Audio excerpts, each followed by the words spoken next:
আজকে আমি চলে আসলাম বোটানিক্যাল গার্ডেন। আর এটা হচ্ছে ঢাকার ভিতরে অনেক সুন্দর জায়গা, এক কথায় ঢাকার ভিতরে এক টুকরো Sundarban.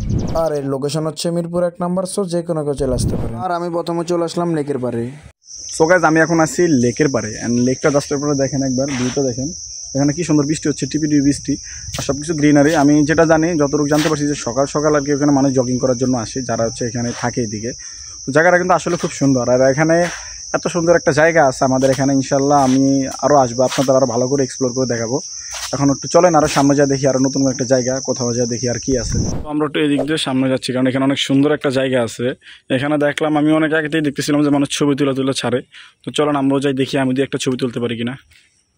This is the place. এখানে এসে কিন্তু অনেক সুন্দর সুন্দর ছবি তুলে বলাবেনে। আর জায়গাটা কিন্তু আসলে খুবই সুন্দর, আপনারা এখানে আসতে পারেন, দেখেন। আর যদি কারো জায়গা খুঁজতে সমস্যা হয়, আপনারা এখানে এসেই ম্যাপটা দেখে নিতে পারেন কোন জায়গায় কি আছে। অ্যান্ড এখান থেকে শুরু করে আপনি এখান পর্যন্ত সব কিছু আপনারা দেখতে পারবেন। এই যে দেখেন, সামনে হচ্ছে বাঁশবাগান। আর আমি মনে করি আমাদের বাঙালিদের সবচেয়ে প্রিয় জায়গা হবে এটা। সো যাদের হচ্ছে বাঁশ দেওয়া বা খাওয়া পছন্দ, তারা এখানে আসতে পারেন। সিম্পল একটা জিনিস, কারণ ভাই আমি দিনের ভিতরে 5 বার করে বাঁশ খাই, আপনারা খান কি জানি না। তা আসেন এই যে এখানে বাঁশটা খাওয়ার জন্য। বাস্তবে মানুষে দেয়, আপনারা নিজেরা এখন এখান থেকে নিয়ে মানুষে দিন। এই যে এটা হচ্ছে বাঁশবাগান। আর এখানে হচ্ছে আপনি দেশি বিদেশি আপনি 20 প্রকার বাঁশ পাবেন। মানে বাংলাদেশ তেন আপনার বাড়ির তো বাঁশ খাইতে পারেন এই জায়গায় আসলে। সো আপনার হাইলি রিকমেন্ড করবো আপনি এখানে এসে বাঁশটা খাই যান। আর হ্যাঁ, আরেকটা কথা, গ্রাম অঞ্চল ছাড়া এরকম সচরাচর এরকম বাঁশ গাছ কোনোখানে দেখা যায় না। এত সুন্দর একটা বাঁশ বাগান আমি গ্রামে দেখছিলাম, ঢাকা কখনো দেখিনি। আমি বলবো যারা মিরপুরের আশপাশে থাকেন, এই জায়গাটা এসে দেখে যাবেন। জায়গাটা আসলে অনেক সুন্দর, কিন্তু এর একটা খারাপ দিক আছে, এটা ভিডিও লাস্টে বলবো। আর দেখেন, আমি একটু সামনে আসার পর এটা কি দেখছি। সাবস্ক্রাইবারদের উদ্দেশ্যে বলতেছি, কারো যদি ঠান্ডা লাগে, এই যে দেখেন বোটানিক্যাল গার্ডেন নেবেন, ঠান্ডা পেয়ে যাবেন। মানে এটা হচ্ছে কি দেন, প্রাকৃতিক পরিবেশ। তো প্রাকৃতিক পরিবেশ আমাদের বাংলাদেশি দেশি বাস্তনের ঠান্ডা আপনারা এখানে পাইবেন। সো আপনারা আইসেন। আর এটা হচ্ছে বাঁশ বাগানের পাশে, সে হচ্ছে বাঁশ খাইতে এসে, সে বাঙালি তো, বাঙালি ঠান্ডা তো বাঁশ খাইতে এসে। তো আমরা এটা ডিস্টার্ব না করে আমরা আমাদের মতো যাই। দেশি ভার্সনের ঠান্ডা দেখছি, এখন দেখি সামনে আরো কত কি দেখা যায়। বাংলাদেশ তো সবকিছুই সম্ভব। তো আমরা এখন যাচ্ছি, দেখি আর কি কি নতুন করে জায়গা আছে যেটা আমরা এক্সপ্লোর করতে পারি। অনেক জায়গা এখানে ঘুরে শেষ করা যাবে না। প্রায় ধরেন যদি ঠিক করে ঘুরতে যায় তাহলে হচ্ছে 2-3 ঘন্টার সময় লাগে। আমি দেখি কতটুকু সময়ের ভিতরে কভার করতে পারি। বাঁশবাগান দিয়ে সামনে হাঁটতে হাঁটতে চলে আসলাম এই পুকুর পাড়ে। আর এটা হচ্ছে বাঁশবাগানের পাশেই।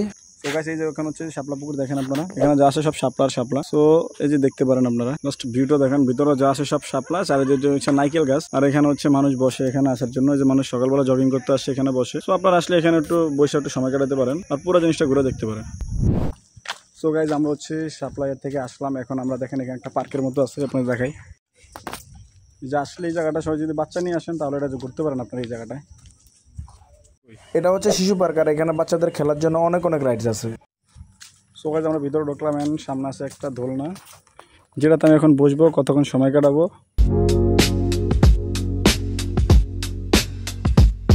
আপনারা যদি পার্কে আসেন, তাহলে যদি ফ্যামিলি নিয়ে আসেন, আপনারা এই জায়গাটা আসতে পারেন, কারণ বাচ্চাদের এখানে খেলার অনেক জোন আছে। তো আপনারা চাইলে আসতে পারেন এখানে এই জায়গাটায়। আর এটা হচ্ছে তাদের যে মেন যে বনভবনের পাশে যে ফুলের বাগানের পাশ দিয়ে মেন রাস্তার সাথে আপনারা ঢুকলেই সবার আগে এটা পাবেন। তো আপনারা আসলে জায়গাটা একটু অবশ্যই ভিজিট করবেন। তো গাইস, আমি এতক্ষণ ছিলাম এখানে, এন্ড এখন চাচ্ছি যে বের হয়ে যেতে। এখন হচ্ছে এটা হচ্ছে যে এই রাস্তাটা, এটা হচ্ছে এক্সিট পয়েন্ট। আমি এখন এখান থেকে বের হয়ে যাচ্ছি। আর এই রোডটা হচ্ছে মিরপুর 1 নম্বর যে চিড়িয়াখানার সামনে।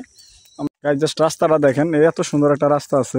আর আমি মনে করি বোটানিক্যাল গার্ডেনটা সবার জন্য খুবই দরকার, কারণ হচ্ছে এখন আবহাওয়ার যে একটা অবস্থা আমাদের দেশে, কিন্তু আমার ঢাকা শহরে কিন্তু গাছপালা খুবই কম। আর যদি ঢাকার ভিতরে ঘুরতে চান, এর মতো সুন্দর জায়গা কিন্তু খুবই কমই আছে। যদি প্রকৃতির মাঝে আপনারা ঘুরতে চান, তাহলে আপনারা আসতেই পারেন এখানে। আর হচ্ছে গিয়ে এখানে নেগেটিভ দিক আছে, পজিটিভ দিক আছে। নেগেটিভ দিকটা হচ্ছে যে ধরেন আপনার এখানে একটু মানে আসে মানুষ একটু অশ্লীল কাজ কাম হয়, জিনিসটা আপনারা বুঝতে পারছেন জানি। আর হচ্ছে আর একটা হচ্ছে পজিটিভ দিক হচ্ছে এখানে খুব ন্যাচারাল জায়গা, আপনার আসলে মন টন ভালো হয়ে যাবে। তো আপনি চাইলে আসতে পারেন, বাট কথা হচ্ছে ফ্যামিলি নিয়ে আসবেন, এটা ভালো হবে। ফ্যামিলি নিয়ে আসলে আপনাদের জন্য বেটার। এখানে বাচ্চাদের খেলার জায়গা আছে, ফুল গাছ ফল গাছ, মানে এ টু জেড আপনারা আসলে একদম ঘোরার মতো একটা জায়গা। আর কথা হচ্ছে ধরেন এই যে এখানে কিছু ধরেন অশ্লীল কাজের জন্য আর কি জায়গাটা বদনাম হয়ে যাচ্ছে। বাট আমি রিকমেন্ড করবো আসেন, আমরা পরিবেশটা একটু ভালো রাখেন, কারণ আপনাদের জায়গা আপনারা যদি ভালো রাখেন তাহলে ভালো। আমি চাচ্ছি যে ঢাকার যে সুন্দর সুন্দর জায়গাগুলো আছে সবগুলো এক্সপ্লোর করে আপনাদের দেখাই। অ্যান্ড আপনারা আমাকে কমেন্ট করে জানান যে আমি নেক্সট কোথায় যাব। আর হচ্ছে এখন থেকে আপনি রেগুলার আমার কাছ থেকে ভিডিও পাবেন, যে হচ্ছে ট্রাভেল ব্লগগুলো, যে আমি সুন্দর সুন্দর জায়গাগুলো আপনাদের ঘুরে ঘুরে দেখাবো। তো আমাদের নেক্সট ভিডিও পাওয়ার জন্য আমাদের চ্যানেলটা সাবস্ক্রাইব করে দেবেন। আর এত দূর ভিডিওটা দেখার জন্য thank you so much. Thanks for watching.